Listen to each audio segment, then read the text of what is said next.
부가세 낼 때마다 내 돈이 나가는 것 같아서 속상하시죠? 그런데 그 돈, 처음부터 여러분 돈이 아니었습니다. 잠깐 맡아두고 있던 남의 돈입니다. 이 사실 하나 모르고 장사하시면 신고 때마다 깜짝깜짝 놀라십니다. 오늘 그 부가세에서 확실하게 구해드리겠습니다. 안녕하세요. 명륜세무회계 곰세무사입니다. 끝까지 보시면 여러분도 부가세 앞에서 당당해질 수 있습니다. 특히 마지막에 알려드리는 체크리스트가 진짜 핵심입니다. 오늘은 딱 3가지만 말씀드리겠습니다. 첫째, 부가세 개념. 둘째, 내 부가세가 얼마인지 미리 아는 법. 셋째, 부가세 폭탄 안 맞는 3가지 체크리스트입니다. 저는 정육점이나 숙박업 같은 자영업 세무를 전문으로 다루고 있습니다. 그래서 부가세 상담을 정말 많이 합니다. 세무사회 무료 상담에서도 가장 많이 나오는 질문이 부가세입니다. 오늘 그 고민 확실하게 해결해 드리겠습니다. 먼저 제가 무료 상담에서 만났던 분 이야기를 드리겠습니다. 30대 후반의 카페 사장님이셨습니다. 결혼한 지 얼마 안 된 신혼부부였는데요. 처음 카페를 열고 장사가 조금씩 잘 되기 시작했습니다. 그 달에 통장에 500만 원이 남았다고 정말 기뻐하셨습니다. 드디어 돈을 번다고 생각하셨던 거죠. 그런데 부가세 신고 처리되니까 100만 원 가까이가 나왔습니다. 결국 실제로 손에 쥔 건 400만 원이었던 겁니다. 이분이 저한테 그러셨습니다. 분명히 500만 원을 벌었는데 왜 세금이 이렇게 나오냐고요. 억울하시죠? 본인은 정직하게 계산했다라고 생각하셨거든요. 그런데 부가세를 번 돈, 즉 이윤의 매기는 세금이라고 오해하고 계셨던 겁니다. 문제는 이 부가세를 미리 준비하지 않으셨다는 점이었습니다. 500만 원이 다 내 돈인 줄 알고 생활비로 쓰셨던 거예요. 그러다 신고철에 100만 원을 내려고 하니 정말 힘드셨던 겁니다. 이게 부가세를 잘못 이해했을 때 생기는 전형적인 일입니다. 또 다른 분도 마찬가지였습니다. 이번에는 제가 직접 상담해 했던 분인데요. 50대 초반의 정육점 사장님이셨습니다. 자녀가 둘 있는 가정의 가장이셨습니다. 이분은 가게를 몇 년째 운영하고 계셨는데요. 부가세 낼 돈을 따로 빼두지 않으셨습니다. 번 돈을 그때그때 다 쓰셨던 거죠. 그러다 보니 신고철에 낼 돈이 없었습니다. 결국 700만 원 가까운 부가세를 대출까지 받아서 내셨습니다. 남의 돈을 맡아두고 있다가 자기 돈처럼 써버린 결과였습니다. 이분이 한숨을 쉬면서 그러시더라고요. 매년 이러는데도 고쳐지지가 않는다고요. 사실 이건 의지의 문제가 아닙니다. 부가세가 어떤 돈인지를 정확히 모르면 누구나 이렇게 됩니다. 이런 일이 생각보다 정말 많습니다. 혹시 지금 이 영상 보시면서 뜨끔하신 분 계시죠? 나도 이런 적 있다 싶으시면 댓글에 구해줘 세금이라고 남겨주십시오. 곰세무사가 직접 답변 드리겠습니다. 자, 두 분 사례를 보셨습니다. 공통점이 하나 있죠. 부가세가 어떤 돈인지를 정확히 모르셨다는 겁니다. 헤매지 마시고 지금부터 제가 길을 잡아드리겠습니다. 먼저 부가세가 어떤 세금인지 쉽게 설명드리겠습니다. 부가세는 번 돈에 매기는 세금이 아닙니다. 물건을 사는 소비자가 내는 세금입니다. 사장님은 그 돈을 잠깐 맡아두었다가 대신 내드리는 것뿐입니다. 예를 들어보겠습니다. 아이스크림 하나가 2,000원이라고 해봅시다. 그러면 소비자는 거기에 부가세 200원을 더해서 2,200원을 냅니다. 이 200원은 사장님 돈이 아니라 잠깐 맡아둔 돈입니다. 나중에 모아서 세무서에 소비자 대신 내는 거죠. 만약에 소비자 한 명 한 명이 직접 세무서에 가서 200원씩 낸다고 생각해보세요. 전국이 난리가 나겠죠. 그래서 사장님이 대신 걷어서 한 번에 내는 겁니다. 세금을 부담하는 사람과 실제로 내는 사람이 다른 거예요. 이걸 간접세라고 합니다.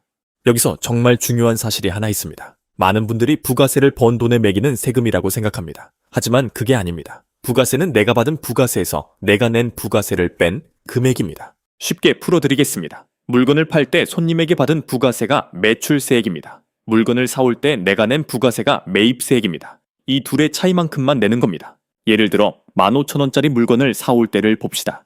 이때 부가세 1,500원을 더해서 16,500원을 주고 사옵니다. 이걸 20,000원에 팔면 부가세 2,000원을 받죠. 그러면 2,000원에서 1,500원을 뺀 500원만 내는 겁니다. 이제 왜 내 부가세가 생각보다 많이 나오는지 그 이유를 알려드리겠습니다. 결정적인 함정이 하나 있는데요. 바로 인건비는 부가세 공제가 안 된다는 겁니다. 직원 월급에는 부가세를 따로 안 주시죠. 300만 원 월급을 주면서 부가세 30만 원을 더 얹어주지는 않잖아요. 부가세를 추가로 안 준 지출은 공제가 안 되기 때문입니다. 이게 바로 예상보다 부가세가 많이 나오는 핵심 이유입니다. 국밥집을 예로 들어보겠습니다. 이번 달에 3천만 원을 팔았다고 해봅시다. 원재료가 1,200만 원, 인건비가 900만 원, 기타 경비가 400만 원 나갔습니다. 그러면은 사장님은 500만 원을 벌었다고 생각하십니다. 그런데 인건비 900만 원은 부가세 공제가 안 되죠. 음식점은 보통 매출의 3.5% 정도가 부가세로 나옵니다. 3천만 원이면 100만 원 정도 되는 거죠. 그러니까 500만 원이 아니라 실제로는 400만 원을 번 겁니다. 딱 두 줄로 정리하겠습니다. 부가세는 내가 번 돈이 아니라 잠깐 맡아둔 남의 돈입니다.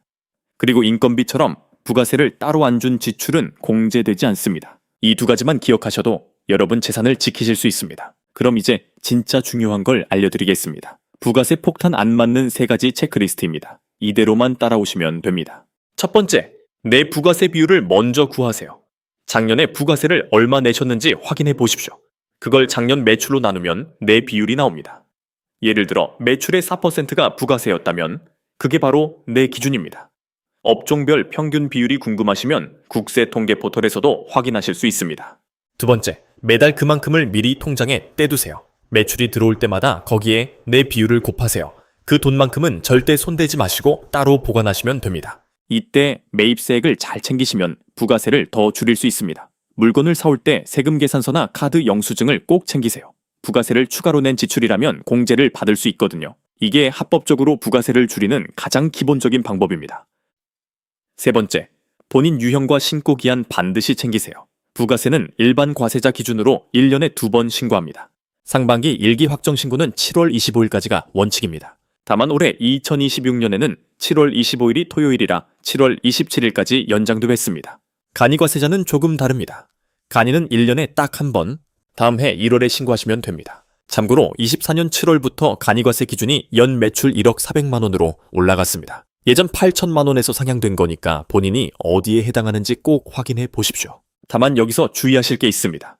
매출을 빠뜨리거나 잘못 신고하면 가산세를 맞으실 수 있습니다. 이 부분은 개인마다 상황이 다르기 때문에 혼자 판단하시면 위험할 수 있습니다.